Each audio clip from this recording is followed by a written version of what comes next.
Just talking musicals, musicals with you. Hello, I'm Lesley Anne Knight, and welcome to the Just Talking Musicals meetup, where I get to have a quick catch up with some of today's outstanding theatre professionals from the West End and Broadway. On the other side of the Zoom window today is a performer who first came to the attention of the musical theatre world in 1989 when he played the role of Bill Snibson in the West End production of Me and My Girl, for which he was nominated Best Actor at the Olivier Awards. Since then, he's continued to build on what can only be described as an impressive list of musical theatre credits, including Oliver, Chicago, Chitty Chitty Bang Bang, The Pyjama Game, Dirty Rotten Scoundrels, The Wind in the Willows, Oklahoma, and The Wizard of Oz. I am delighted to welcome my guest today, Mr. Gary Wilmot, MBE. Good heavens, I was beginning to think that you were talking about somebody else, but it seems like, yeah, I have done all of that. It's quite amazing, really. Time's gone like that as far as career is concerned, yeah. It's absolutely stunning record of work that you've done. That's just the stuff that you've done in musical theatre. I mean, it's amazing. Welcome to the Just Talking Musicals meetup. Right, so our chat today consists of 7 questions. And the first one is, what were you working on when the COVID lockdown took place? I mean, we're in June 2020 now as we speak. So what were you working on? I was having a fantastic time working with some of the best performers I've ever worked with in my career at the Dominion Theatre in the Prince of Egypt. Everything about the show was about as perfect as a show can be. And the Dominion is a very difficult theatre to work because it's vast. I mean, it holds, I think it's 3,000 people, or pretty much near 3,000. The stage is huge, but the set design, the costuming, the choreography especially, really filled the stage, the lighting, and it's quite amazing. And Prince of Egypt is the story of Moses, the story that everybody knows. Not all of it. There's not enough time to tell all of it, but it's a cracking show, and I really, really hope it gets back on again. I know the producers are doing their level best to get it moving. In fact, we have a Zoom call coming up in a couple of days' time to outline their plan to bring it back. Of course, it's made more difficult by the lack of support, really, from the government. Nobody wants to open up a theatre if it isn't safe, but we do need more help, particularly financial, from the government. And it's not a personal point of view, for personal reasons rather. It's because theatres do need it, and not just the big theatres. The big theatres very much have very wealthy custodians, and somehow they'll get through this. But I feel really for the smaller theatres that it could mean that they close. It's quite sad. I was doing the Prince of Egypt, yeah. Yeah, and didn't you open sort of mid to late February? I mean, it only just opened. Yeah, we hadn't long opened. I haven't really looked at the timeline, but it was about 6 weeks, something like that. Yeah, it was about 6 or 8 weeks, 6 weeks, something like that. I don't know. I was head down into the show, really, and not worried. We all thought it was only going to be, initially we thought it was only going to be maybe a month, 2 months, but of course as time went on, then it didn't become. It was quite apparent that we were going to be, probably 6 months before we were back again. So, and it must be so hard to have rehearsed a show, so hard, and to get through all the first initial stages of it. You must have been just finding your feet and just getting into the comfort of being in the role, and then this all happened. Yeah, absolutely. It was. It's quite strange. I suppose the effect on the cast is the same as the effect it would have been on any cast in the West End at that time. Yeah. But I've been around a long time, and I'm kind of pretty much. I've had and having a really fantastic career. But I really felt for the younger performers who maybe, worked so hard. You hear these stories about, I saw the red shoes and I wanted to be a ballet dancer and all that stuff. And some of these kids were like that. And there they were, 20, 22, 24, having not that long left college, devoted their whole life to an industry that all of a sudden was whipped out from underneath them. So, yeah. It's unprecedented, isn't it? And I mean, at the moment, here we are, it's the end of June 2020, so things are beginning to move. And what do you think what's your view of what government or others should be doing to try and help get it? Because there's this talk of this phased return, isn't there, at the moment? I think the first thing is it has to be safe. No matter what happens, you can't sit shoulder to shoulder with somebody, and theatres would have to do that. You can't have 2 meters in between each seat because it just isn't financially viable. No. Apart from not being practical. But I think they could recognise for a start, the government could recognise for a start the importance of theatre. And I don't just mean from an artistic point of view. I'm talking about all of the satellite industries that work off of a theatre. All of the restaurants and the cafes around a theatre, they rely on a show. There's a place I go to quite regularly, just around the back of the Shaftesbury Theatre there. And if there isn't a show there, then there's hardly anybody going in there. They do some trade at lunchtime, but the evenings they hardly get anything. And it just shows you the knock-on effect. And if those restaurants aren't working, then that food isn't being bought from the wholesalers, and they're suffering as well. And a lot of that is because of theatre.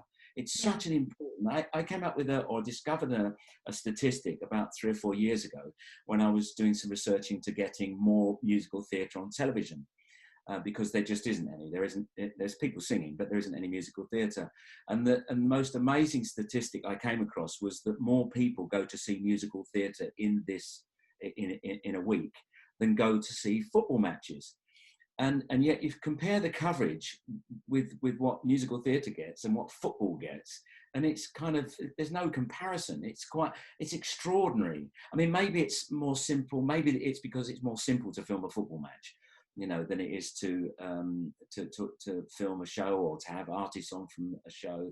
But it really is very, very disappointing of television companies not to put more effort into getting musical theatre onto TV. I completely agree. I think that survey that you were talking about, or was possibly a Ticketmaster survey that, well, they sponsored it, I think, and it was from 2012, and it was extraordinary because it showed you that the age group, it wasn't just a specific age group, but it was from 16 up to 80, and that the demographic shows that people would go to musical theatre, and they attended more live musical theatre and went back to see more than they attended live football events. Well, if you're talking about actual physical individuals, of course, a football ground may have, 40,000 people in it every week, but they're exactly the same 40,000 people. Yeah. They go every week.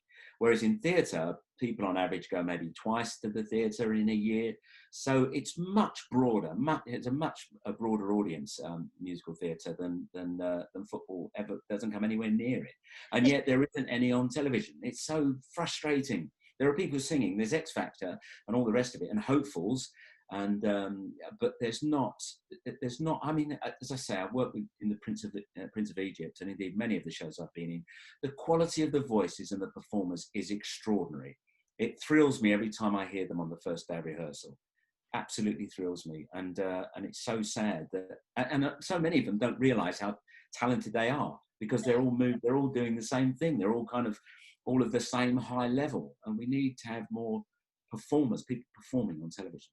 There's two things there, because first of all, people always seem to say back at you when you say, well, why isn't there more musical theatre on television? People always say, oh, well, it's so niche.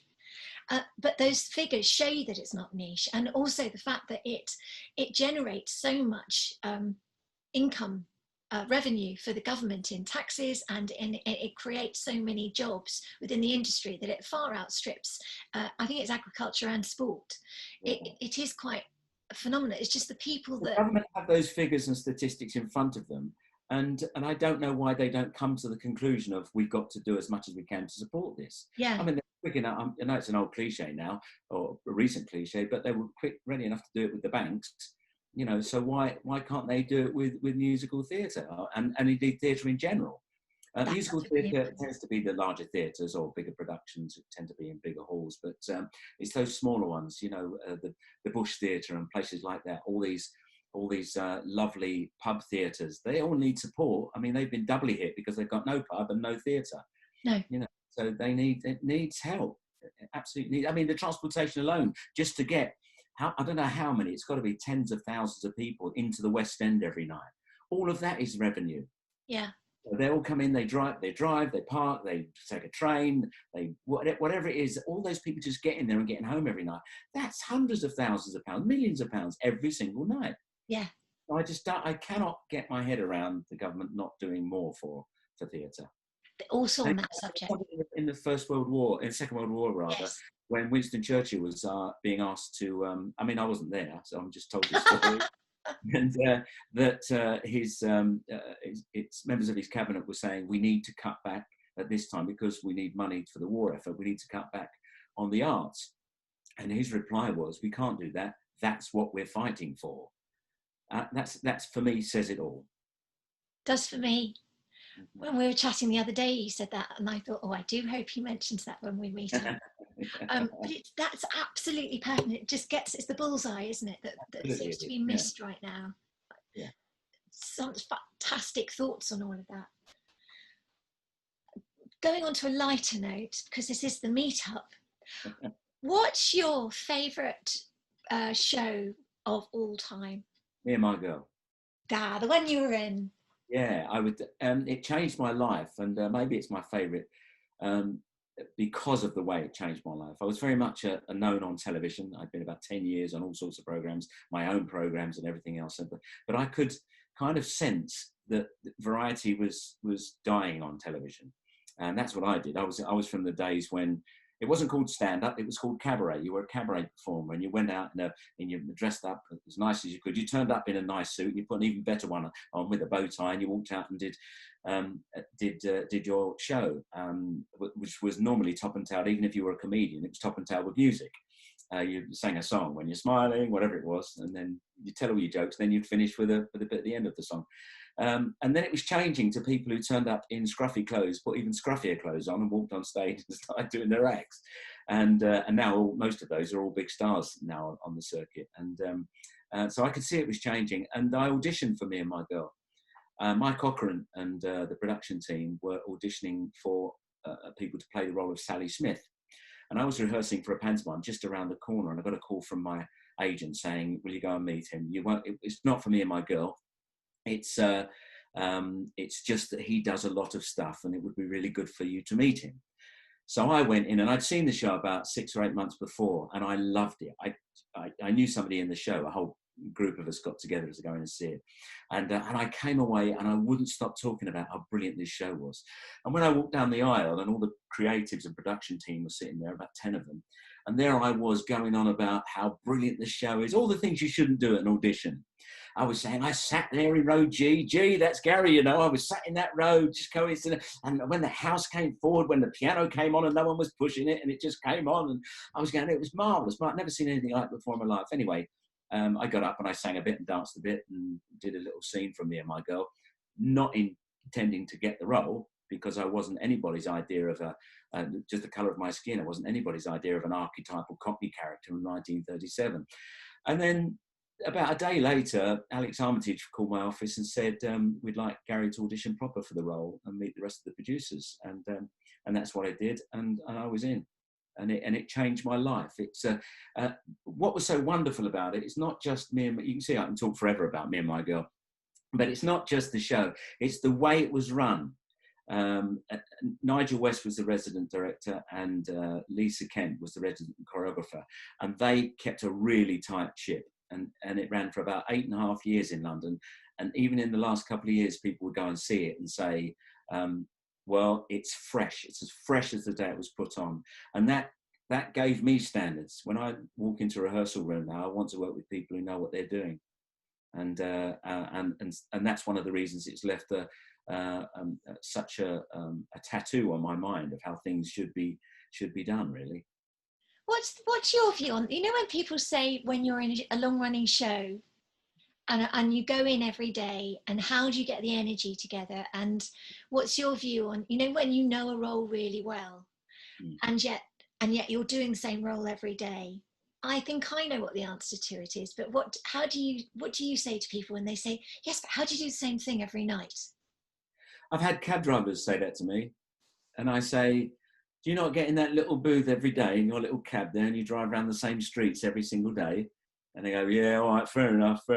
People generally, I mean, it was a while before I became an actor. I was doing 9-to-5 jobs. I was a forklift driver and scaffolder and all those sorts of things. and basically I was doing jobs I didn't really love doing. But what that did is it gave me the money to do what I wanted to do at the weekend. So that's why I did it. It wasn't because I loved the job. The job I wasn't that fussed about, but it meant that I could go out and play football, go to a pub and have a good time at the weekends. And when I came into this business, it was very much about, I realized what vocational work was. You know, you probably still do it if there was no money in it, because there's so much fun to be had, and a lot of trauma as well. Of course there is, you know, when a show closes or opens, for instance. I'm standing in the wings on the first night going, why am I doing this? Why do I put myself through all of this? It's something that I love doing, but in answer to your question, it depends on the role. Somebody once said to somebody famous, I won't say who it was now because he fallen from favour, shall we say, but he was asked if he was worried about being overexposed, and he said, you don't measure exposure by the number of times you appear in front of an audience, you measure it by the quality of your work. And if you can maintain the quality, people will never be fed up with you. And yes. So that's kind of what I've tried to do. I've tried to maintain the quality. And I've been in shows. I was in Near My Girl for 3 years, 2 years in London and a year on the road. And I can honestly say that I enjoyed every single performance of it. It was just wonderful, fantastic. And yet I've been in other shows where after a week I've gone, I'm not sure I can cope with this for very much more. Oh, really? You know, yeah, it really does. Well, you know, the planets, with Me and My Girl, the planets aligned. Everything was great about it. But not all shows are like that. It's, you know, it's like, you can take the same team of people who put on a successful show, give them another show, and it's not quite as successful. Andrew Lloyd Webber and Cameron McIntosh, you know, they put shows on with the same teams, but in varying degrees of success. You know, it's not a recipe for. It'd be better than it was, but it's not a recipe for a successful show. I get what you're saying. So it's not just what you get back from the audience; it's absolutely the collaboration around you, isn't it? Oh, without a doubt. And also you have to remember that an evening is not just that bit where you're on stage. You know, I might be having a deep conversation about somebody who's in terrible trauma, boyfriend, girlfriend left them, and they're in tears on the side of the stage. Then I have to go on and do my bit and then dash off and continue the conversation in the wings with this person who's devastated about some trauma, or that somebody's died in their family. And you know, because you're there everybody's there to help bolster. So it's not just that time on stage, which does require 100% concentration. But there have been times when I'm on stage, many times in fact, when I'm thinking, oh, I wonder if Dave's out there tonight. I think he was coming tonight, and he said we're going to go for a drink afterwards. We go to the pub, and I'm thinking this as I'm delivering lines and scenes. Audiences would never know. I like to think they'd never know. But we all have those moments where our mind just wanders a little bit over what we're doing, and I'm no different to anybody else. No, that's wonderful. Thank you. I think you've safely answered that wonderful question. Now we're on to the next one. Who is your favourite artist of all time, yesterday and today? Today is a bit of a struggle. I've got a couple in mind, but certainly in the past there are several. But the one that comes right at the top is Danny Kaye, probably the most complete performer of all time. He sang, he did comedy brilliantly. His word songs were a great inspiration to me, for those word songs I've created for the London Palladium each year in the pantomime. And when I first thought of doing one, I looked straight away to Danny Kaye to see how he did it, try and break down how he managed to remember all those things, and develop my own technique from that. But he absolutely, I mean, The Court Jester is one of my favorite movies of all time. It's fantastic. But they all sang and danced back in those days. All the stars did anyway. In theatre, you were either a singer or a dancer back then. Nobody crossed over except if you were Sid Charisse. No, Sid Charisse didn't sing that much, did she? Fred Astaire, Gene Kelly. They were rare, you know, people who could sing and dance, because that was what the studio wanted. They want everybody to learn all of the skills. Frank Sinatra, fantastic dancer, you know. And yet we don't think of him as a dancer. We see him in those early movies, and that's exactly what he did. But modern performers, it's really strange. And I don't know why I'm struggling with this. I think one of the reasons is because of the way shows are put on these days, there's no star. there's no kind of, there's no star names anymore in musical. There is within our industry. We know who's good and who's you know who's the best within our, but they're not made stars. I think this brings me back to what I was saying earlier on about, because they're not being put on television. Nobody knows who they are. I think we've got probably Michael Ball, Elaine Page, and they're people who've been doing this for 30, 40 years, you know. Yeah. But you start to think of people who are certainly respected and loved and regarded as a star within our industry, but outside of the industry, nobody really knows them enough to want to go and see them in a show, unless you're a fan. I know that Charlie Stemp has a big following, but not enough for him to do a show and fill it week in, week out. Nobody can these days. So it's quite. The point I'm making is that we're not encouraged to behave to. Hang on, maybe I'll do it this way. Musical theatre, very often, and not always, but very often, it's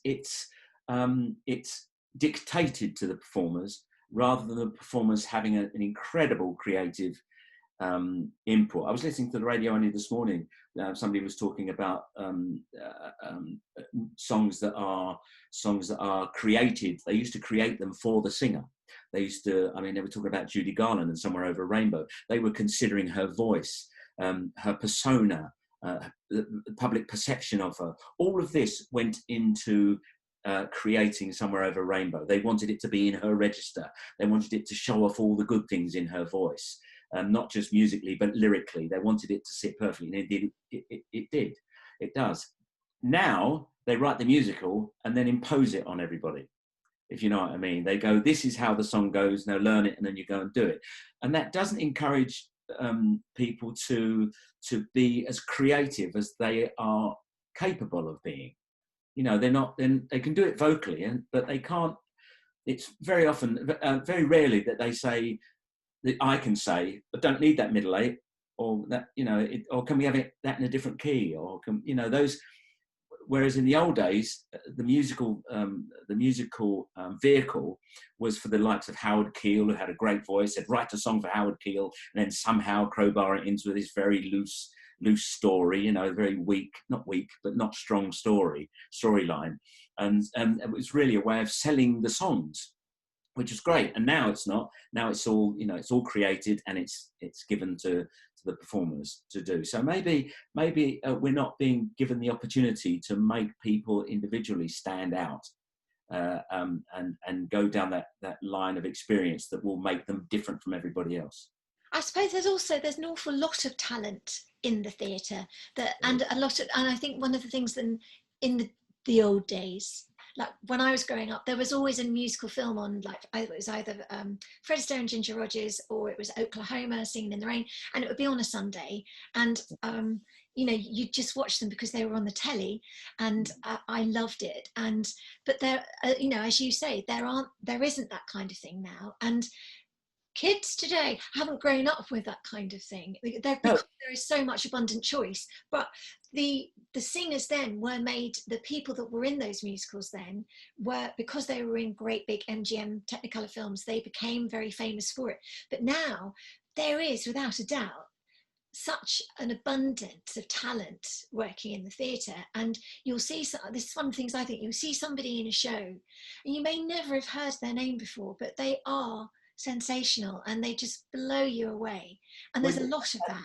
Yeah, I think also you have to remember that those big blockbuster musicals you've just mentioned there were the pop video of their day. These were pop singers. These were, you know, it was young people that was going to see these people. You know, they were their inspirations, and that was their popular music. And then along came video pop music, and so and that was another generation had that. But back then, it was the only way of getting your songs in a visual format to the masses. It's to put them in a great big musical and spend a lot of money on it, and then it would go all over the world, make everybody lots of money, and that would be great.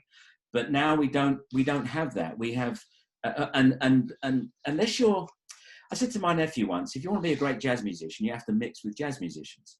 You have to mix with them, and you have to be, and then that way you learn. And unless people are out there on their own, I mean, maybe this is not quite the correct way to explain it, but I did a good 14 years working the clubs of Britain, where I was my own writer, own director, own driver, own wardrobe mistress.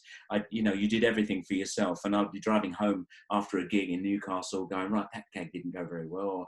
But it was a bit odd when I took the microphone out. I nearly hit my head. I won't do that again, And you learn all the time. You're growing. And so when I went into Me and My Girl, which was to all intents and purposes it was written for a variety performer, and whilst it was a modern production of that show, it still retained a lot of that element, and I think that's what the producer saw in me, that I had that skill that I developed from being a variety performer and being my own person. I was happy being down front and centre, whereas now people aren't.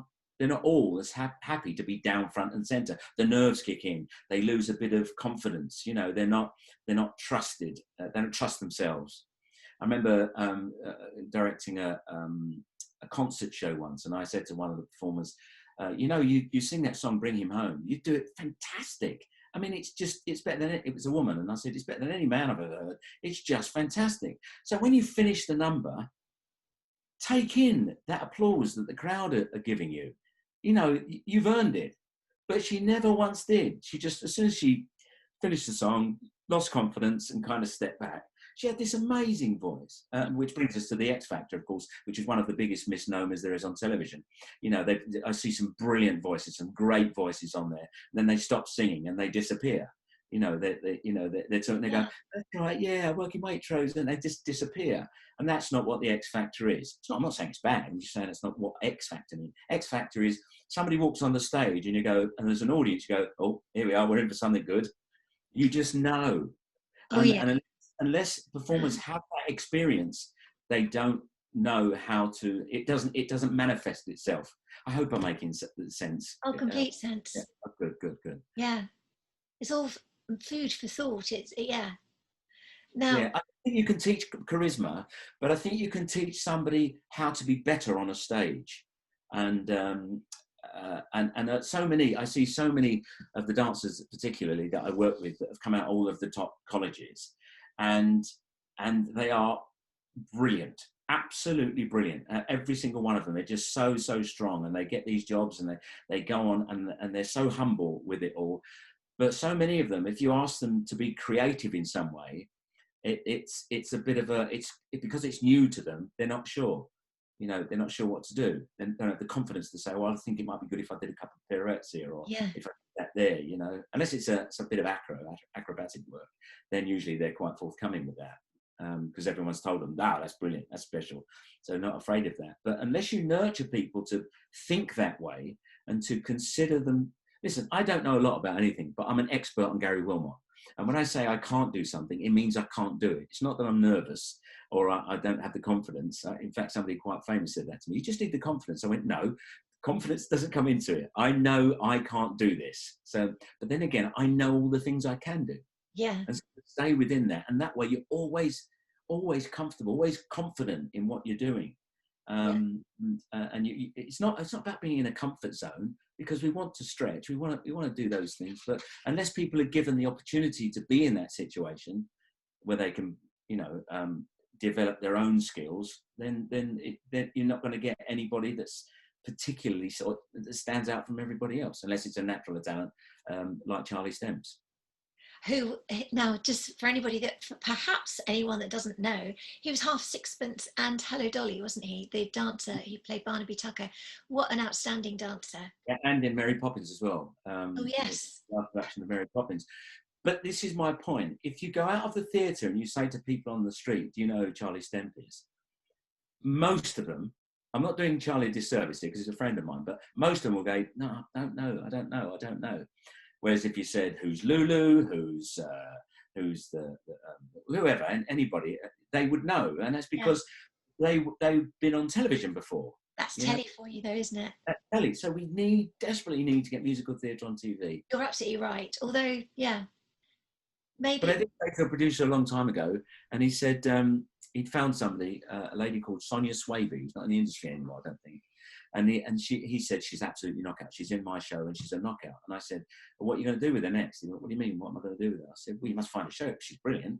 if she's better than anybody else, then you need to find a show for her. And you went, oh yeah, but if I do that and put her name on the poster, I'm going to have to pay her more. And you go, yeah, that's how it works. And it's always been, I understand why it is like this, but it's always, and I don't want to do anybody a disservice, but if a poster is to promote a show, I've never, and as I say, I don't want to do these people a disservice because they deserve to be there, but I've never known anybody go and see a show because of the lighting designer or the costume designer, I've never known that. They don't go, oh, that guy, maybe fans of them, and yet they always feature on posters, and yet very rarely the performers appear on posters. It just seems to be I know how it's done, I know why, but it's just a weird paradox about our business. Very interesting point as well. Now, moving on to my next question. Broadway or West End, Mr. Wilmot?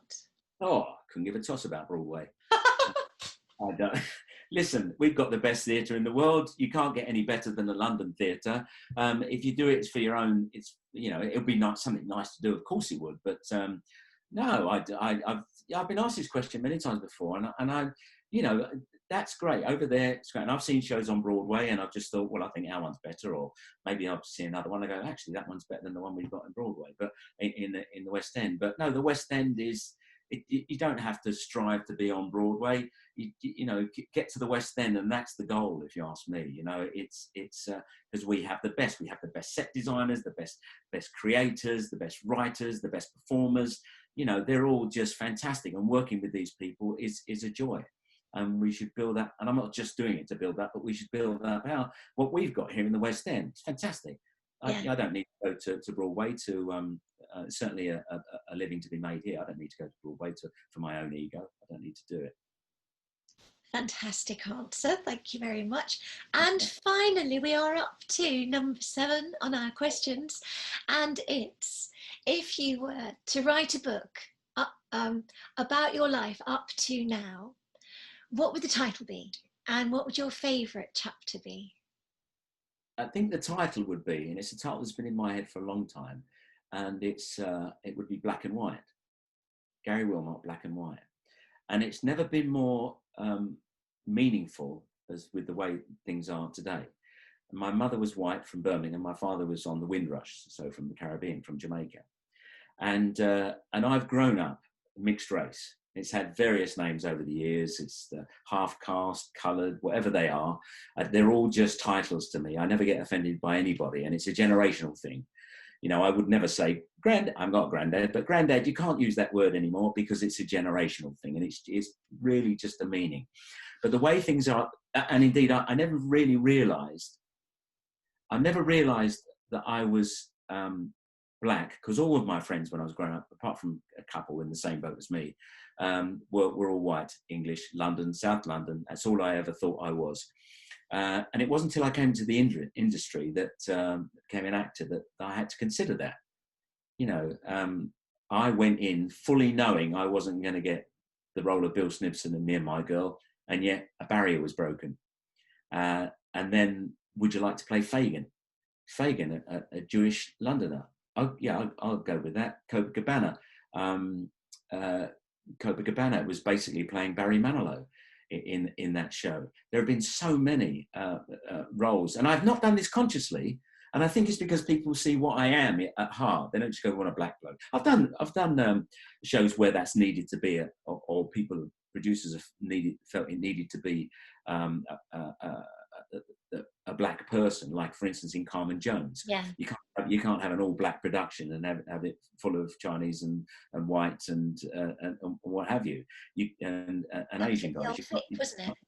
Yeah, that's right. It was, and I enjoyed that show. I was in it for 18 months, and I enjoyed it.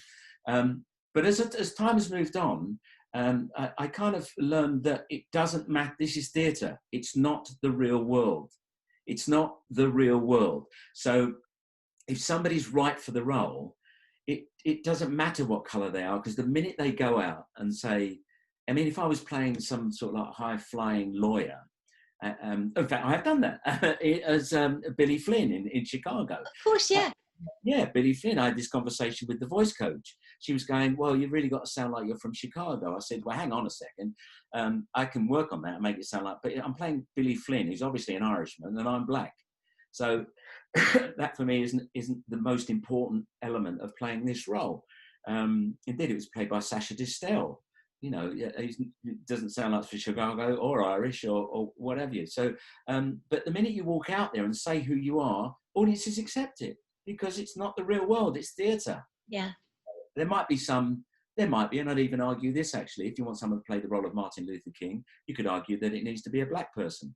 But if it was a white person behind a lectern telling the story of Martin Luther King and dropping in and out of character, we would be more accepting of that. So there are situations when you know, you don't need to be of colour.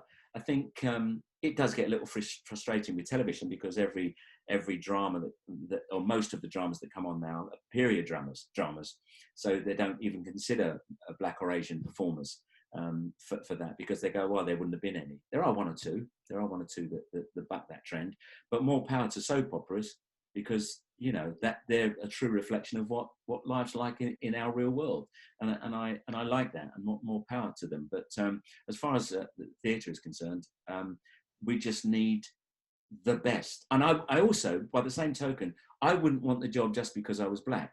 I would want the job because I'm better than anybody else at doing it, or at least I believe I could do it better than anybody else could do it. Yeah, that's what I want it. I don't want to be, I know it's a bit of a harsh word, but you know, they go, oh, we need someone, the token, we need a black person. We haven't got any black people in the show. We don't need them. And this is what's so wonderful about Prince of Egypt. What a diverse group of people. Extraordinary. You know, brothers and sisters. One could be from darkest Africa, and another one from Asia or America, and they're playing brothers and sisters. You know, it's absolutely brilliant. I can't, you know, we need more shows like that. I mean, people have really raved about it, haven't they? I haven't seen it yet, obviously, but I can't wait to see it. Oh, it's brilliant. Everybody's in it. And we've had these Zoom calls with everybody. I said, remember, you got this job because you are the best. Keep being the best, and they can't deny you. Yeah. And I've kind of, and that's not been a constant. I'd love to say that was what I planned. You know, people get to a certain point in their career and they go, oh yeah, well back then I knew that this was going to happen and I wanted to be. And that's, no, all these things I'm discovering every day about myself. That it's only when I look back at what I've done that I've realised I've perhaps trodden a path that no one had been down before. But that certainly wasn't my intention. My intention is whenever I turn up in the rehearsal room, I want to be the best I can be. Which is an amazing work ethic. But brings me back to the book. What's your favourite chapter? Oh, my favourite chapter. Well, I can't have this in conversation with you now and not say it was about my time getting into Me and My Girl. It was extraordinary. It was as I said, it was basically a variety show written for a man called Lupino Lane. He was a huge star in his day. He was a tumbler and a comedian. And so to move from variety on television into that show, it fitted me like a glove. It couldn't have been better for me, and lots of good things happened to me around about that time. And it meant, I mean, from a practical point of view, it meant that I didn't have to drive up the motorway every night, and I knew the band of 15 or 16, whatever they were, was going to be great, and they had a harp. I'd never worked with a harp before. You know, so, and all those things, my costume, my shirts were ironed and all those things. I literally walked into the theatre and did what I had to do and what I loved doing. And that was what was so wonderful. No one was going to fluff their words because they were all terrific. The songs were great. And and it was a show that fitted me like a glove. What a thrilling time. Yeah, it was. There were all sorts. I mean, I remember we were doing a matinee. It must have been a midweek matinee, it might have been, or a Saturday. It was a matinee anyway. And while we were on stage at the Adelphi Theatre, the riots were going on in Trafalgar Square, and there were, you know, people throwing concrete slabs through police car windows, and all that was going on. Was that the poll tax riots? That was the poll tax riots.